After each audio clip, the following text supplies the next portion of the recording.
열왕기상 13장. 여로보암이 제단 곁에 서서 막 분향을 하려고 하는데 바로 그때에 하나님의 사람이 주님의 말씀을 전하려고 유다로부터 베델로 왔다. 그리고 그는 그 제단 쪽을 보고서 주님께 받은 말씀을 외쳤다. 제단아, 제단아, 나 주가 말한다. 다윗의 가문에서 한 아들이 태어난다. 그 이름은 요시아다. 그가 너의 위에 분향하는 산당의 제사장들을 너의 위에서 죽여서 제물로 바칠 것이며 또 그가 너의 위에서 그 제사장들의 뼈를 태울 것이다. 바로 그때에 그는 한 가지 징표를 제시하며 이렇게 말하였다. 이것은 나 주가 말한 징표다. 이 제단이 갈라지고 그 위에 있는 재가 쏟아질 것이다. 여로보암 왕은 하나님의 사람이 베델에 있는 제단 쪽에 대고 외치는 말을 듣고 제단 위로 손을 내밀면서 저자를 잡아라 하고 소리를 쳤다. 그러자 그 사람에게 내어 뻗은 여로보암의 손이 마비되어서 다시 오므릴 수 없었다. 그리고 곧 이어서 하나님의 사람이 주님의 말씀으로 제시한 징표대로 그 제단은 갈라지고 그 제단으로부터는 재가 쏟아져 내렸다. 그러자 왕은 하나님의 사람에게 제발 그대의 주 하나님께 은총을 빌어서 내 손이 회복되도록 기도하여 주시오 하고 청하였다. 하나님의 사람이 주님께 은총을 비니 왕의 손이 회복되어서 예전과 같이 되었다. 이에 왕은 하나님의 사람에게 말하였다. 나와 함께 집으로 가서 피곤을 풀도록 합시다. 그대에게 선물도 주고 싶소. 그러나 하나님의 사람은 왕에게 이렇게 말하였다. 비록 임금님께서 저에게 왕실 재산의 절반을 주신다고 하여도 나는 임금님과 함께 갈 수 없습니다. 이곳에서는 밥도 먹지 않겠으며 물도 마시지 않겠습니다. 주님께서 나에게 명하시기를 밥도 먹지 말고 물도 마시지 말고 온 길로 되돌아가지도 말라고 하셨습니다. 그런 다음에 그는 베델에 올 때에 온 길로 돌아가지 않고 다른 길로 돌아갔다. 그 무렵에 늙은 예언자가 베델에 살고 있었다. 그의 아들들 가운데 하나가 와서 그날 베델에서 하나님의 사람이 한 일과 그가 왕에게 말한 내용을 모두 아버지에게 말하였다. 그러자 그들의 아버지가 그들에게 그가 어느 길로 돌아갔느냐 하고 물었다. 그의 아들들은 유다로부터 온 하나님의 사람이 돌아간 길을 말하였다. 그 말을 듣고서 그들의 아버지는 곧 그의 아들들에게 말하였다. 내가 타고 갈 나귀에 안장을 얹어다오. 그들이 아버지가 타고 갈 나귀에 안장을 얹으니 그는 나귀를 타고서 하나님의 사람을 뒤쫓아 갔다. 마침내 그는 상수리 나무 아래에 앉아 있는 하나님의 사람을 보고 물었다. 그대가 유다로부터 온 하나님의 사람이요? 그러자 그가 대답하였다. 그렇습니다. 그는 하나님의 사람에게 말하였다. 함께 우리 집으로 가서 무엇을 좀 잡수시고 가시지요. 하나님의 사람은 대답하였다. 나는 노인 어른과 함께 돌아가서 노인 어른의 집에 들어갈 수 없습니다. 또 이곳에서는 누구와 함께 밥을 먹어도 안 되고 물을 마셔도 안 됩니다. 주님께서 나에게 명하시기를 여기에서는 밥도 먹지 말고 물도 마시지 말고 온 길로 되돌아가지도 말라고 하셨습니다. 그래서 그는 하나님의 사람에게 이렇게 말하였다. 나도 그대와 같은 예언자요. 주님께서 천사를 보내셔서 나에게 말씀하시기를 그대를 내 집으로 데리고 가서 밥도 대접하고 마실 물도 대접하라고 하셨소. 그런데 그것은 거짓말이었다. 이렇게 해서 하나님의 사람은 이 늙은 예언자와 함께 가서 그의 집에서 밥을 먹고 물도 마셨다. 그들이 이렇게 식탁에 함께 앉아 있는데 주님의 말씀이 하나님의 사람을 데려온 그 예언자에게 내렸다. 그는 유다에서 온 그 하나님의 사람에게 이렇게 외쳤다. 주님께서 말씀하십니다. 당신은 주님의 말씀을 어기고 당신의 주 하나님께서 당신에게 말씀하신 명령을 지키지 않았습니다. 당신은 주님께서 밥도 먹지 말고 물도 마시지 말라고 말씀하신 곳에서 밥도 먹고 물도 마셨습니다. 그러므로 당신의 죽음은 당신 조상의 무덤에 묻히지 못할 것입니다. 그 늙은 예언자는 하나님의 사람이 밥을 먹고 물을 마신 뒤에 나귀 등에 안장을 얹어 주었다. 이에 그 사람이 길을 떠났다. 그는 길을 가다가 사자를 만났는데 그 사자가 그를 물어 죽였다.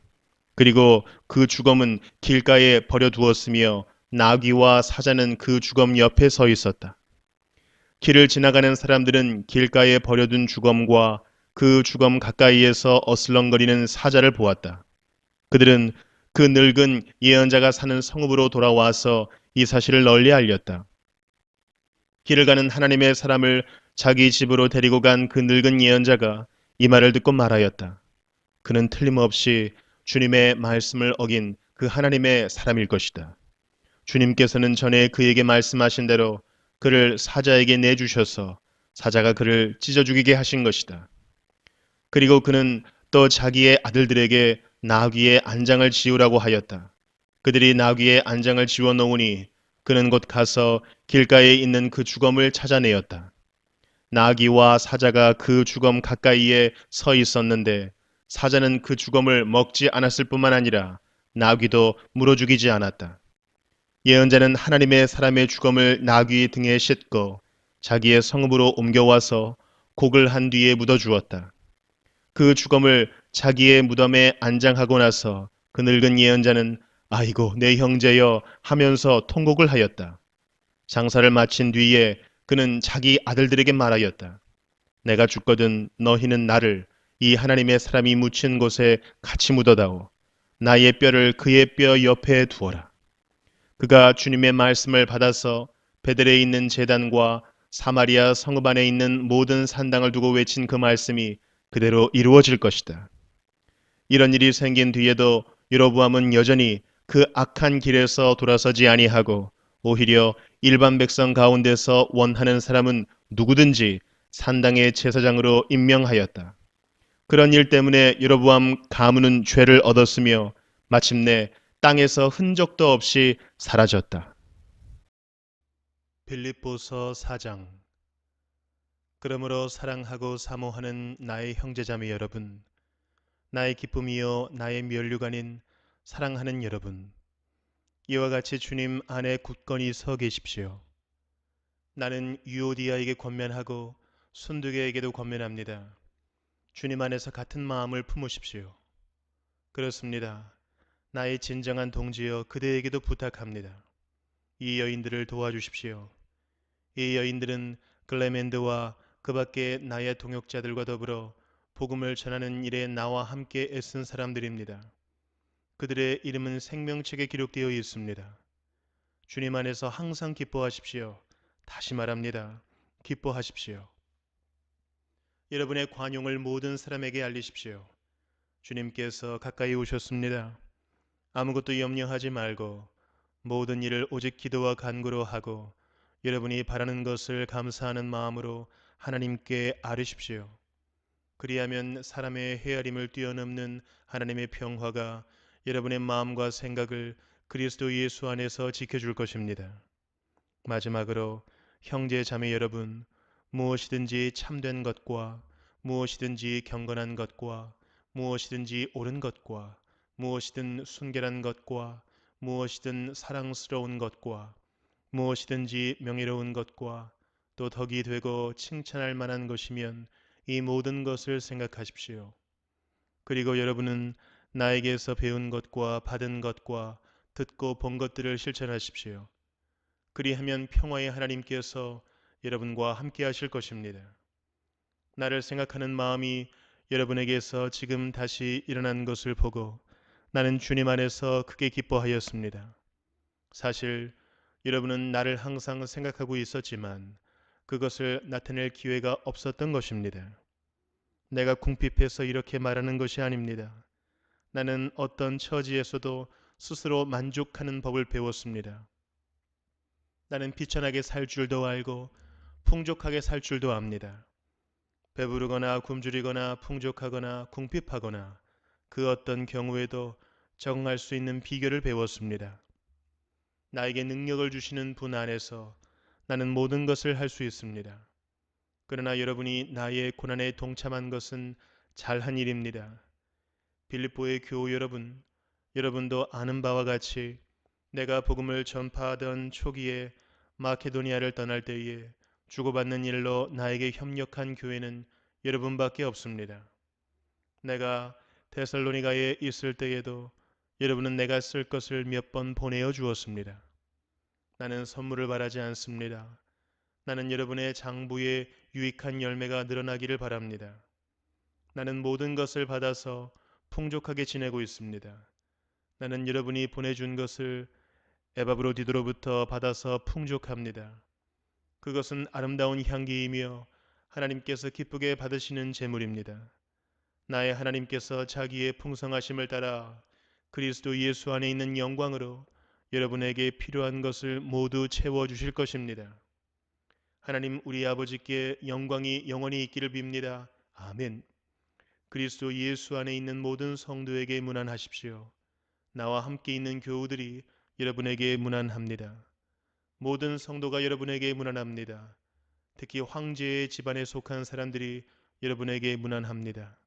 주 예수 그리스도의 은혜가 여러분의 심령과 함께 있기를 빕니다. 에스겔 43장. 그 뒤에 그가 나를 데리고 동쪽으로 난 문으로 갔다.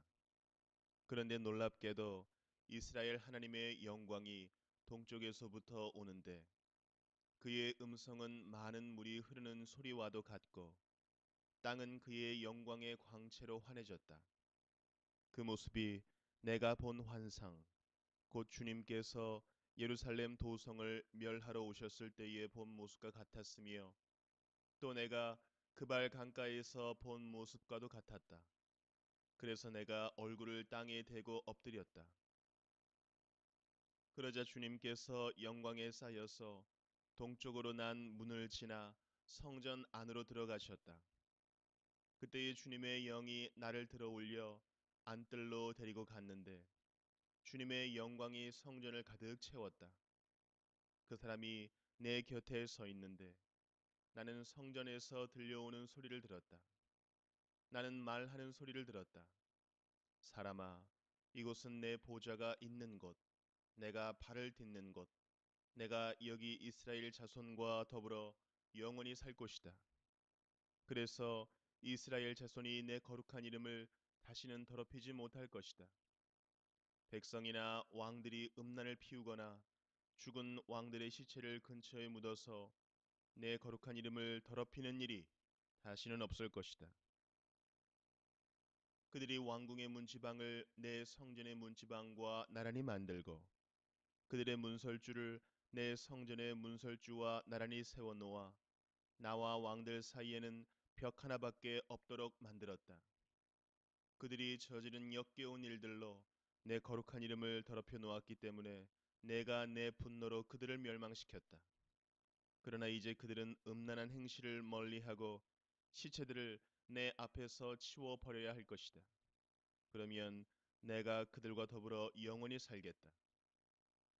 너 사람아, 너는 이스라엘 족속에게 이 성전을 설명해 주어서 그들이 자기들의 온갖 죄악을 부끄럽게 여기게 하고 성전 모양을 측량해 보게 하여라.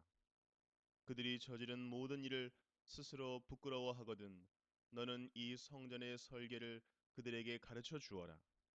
성전의 배치도, 성전의 출입구, 이 성전의 건축 양식 등 모든 규례와 법도와 모든 율례를 그들에게 알려주고 그들이 보는 앞에서 글로 써주어서 그들이 이 성전의 건축 설계의 법도와 규례를 지키고 행하게 하여라. 성전의 법은 이러하다. 성전이 자리 잡고 있는 산꼭대기 성전터 주변은 가장 거룩한 곳이어야 한다. 이것이 성전의 법이다. 자로 잰 제단의 크기는 다음과 같다. 한 자는 팔꿈치에서부터 손가락 끝에다 손바닥 너비만큼 더한 것이다. 제단 밑받침의 높이는 한 자이고 그 사방 가장자리의 너비도 한 자이다. 그 가에는 빙 돌아가며 높이가 한 뼘 되는 턱이 있는데 이것이 제단의 밑받침이다. 이 땅바닥에 있는 밑받침의 표면에서 아래층의 높이는 두 자요 너비는 한 자이다. 이 아래층의 표면에서 2층의 높이는 넉 자요 너비는 한 자이다. 그 제단 화덕의 높이는 넉 자요 화덕의 네 모서리에는 뿔이 4개 솟아있다. 그 제단 화덕은 길이가 12자요 너비도 12자여서 사면으로 네모가 반듯하다. 그 화덕의 받침인 아래층의 길이와 너비는 10넉자로서 사면으로 네모가 반듯하다.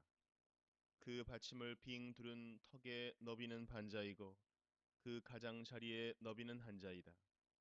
제단의 계단들은 동쪽으로 나 있다. 그가 나에게 또 말씀하셨다. 사람아, 나 주 하나님이 말한다. 번제물을 바치고 피를 뿌릴 제단을 만들 때에 지킬 번제단의 규례는 이러하다. 나 주 하나님의 말이다. 너는 사독의 자손 가운데서 나를 섬기려고 나에게 가까이 나오는 레위 지파의 제사장들에게 어린 수송아지 한 마리를 주어서 속죄의 제물로 삼게 하여라. 그리고 너는 그 피를 가져다가 제단의 네 뿔과 아래층의 네 귀퉁이와 사방의 가장자리에 발라서 속죄하여 제단을 정결하게 하고 또 속죄 제물로 바친 수송아지를 가지고 가서 성소 바깥 성전에 지정된 곳에서 그것을 태워라. 이튿날에는 내가 흠없는 순염소 한 마리를 속죄 제물로 바쳐서 수송아지의 제물로 제단을 정결하게 한 것처럼 그 제단을 정결하게 하여라. 내가 정결하게 하기를 마친 다음에는 흠없는 수송아지 한 마리와 양떼 가운데서 흠없는 순양 한 마리를 바쳐라. 내가 그것들을 주 앞에 바칠 때에는 제사장들이 그 짐승들 위에 소금을 뿌려서 나 주에게 번제물로 바치게 하여라. 너는 이레 동안 매일 염소 한 마리를 속죄 제물로 마련하여 넣고 어린 수송아지 한 마리와 양떼 가운데서 순양 한 마리를 흠없는 것으로 마련하여 넣고 이레 동안 제단의 부정을 벗기는 속죄제를 드려서 제단을 정결하게 하며 봉헌하도록 하여라. 이 모든 날이 다 찬 뒤에는 여드렛 날 이후부터는 제사장들이 그 제단 위에 너희의 번제와 감사제를 드리게 하여라. 그러면 내가 너희를 기쁘게 받아들이겠다. 나 주 하나님의 말이다. 시편 95편. 오늘아 우리가 주님께 즐거이 노래하자. 우리를 구원하시는 반석을 보고 소리 높여 외치자. 찬송을 부르며 그의 앞으로 나아가서 노래 가락에 맞추어 그분께 즐겁게 소리 높여 외치자. 주님은 크신 하나님이시여 모든 신들 위에 뛰어나신 왕이시다. 땅의 깊은 곳도 그 손 안에 있고 산의 높은 꼭대기도 그의 것이다. 바다도 그의 것이며 그가 지으신 것이다. 마른 땅도 그가 손으로 빚으신 것이다. 오너라 우리가 엎드려 경배하자. 우리를 지으신 주님 앞에 무릎을 꿇자. 그는 우리의 하나님이시요 우리는 그가 기르시는 백성이며 그가 손수 이끄시는 양떼다. 오늘 너희는 그의 음성을 들어보아라. 무리바에서처럼 마사 광야에 있을 때처럼 너희의 마음을 완고하게 하지 말아라.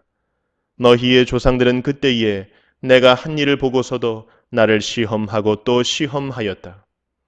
40년을 지나면서 나는 그 세대를 보고 실증이 나서 그들은 마음이 빗나간 백성이요 나의 길을 깨닫지 못하는 자들이구나 하였고 내가 화가 나서 그들은 나의 안식에 들어오지 못할 것이다 하고 맹세까지 하였다. 시편 96편. 새 노래로 주님께 노래하여라. 온 땅아 주님께 노래하여라. 주님께 노래하며 그 이름의 영광을 돌려라. 그의 구원을 날마다 전하여라. 그의 영광을 만국에 알리고 그가 일으키신 기적을 만민에게 알려라. 주님은 위대하시니 그지없이 찬양 받으실 분이시다. 어떤 신들보다 더 두려워해야 할 분이시다. 만방의 모든 백성이 만든 신은 헛된 우상이지만 주님은 하늘을 지으신 분이시다. 주님 앞에는 위엄과 영광이 있고 주님의 성소에는 권능과 아름다움이 있다. 만방의 민족들아 주님을 찬양하여라. 주님의 영광과 권능을 찬양하여라. 주님의 이름에 어울리는 영광을 주님께 돌려라. 예물을 들고 성전 뜰로 들어가거라. 거룩한 옷을 입고 주님께 경배하여라.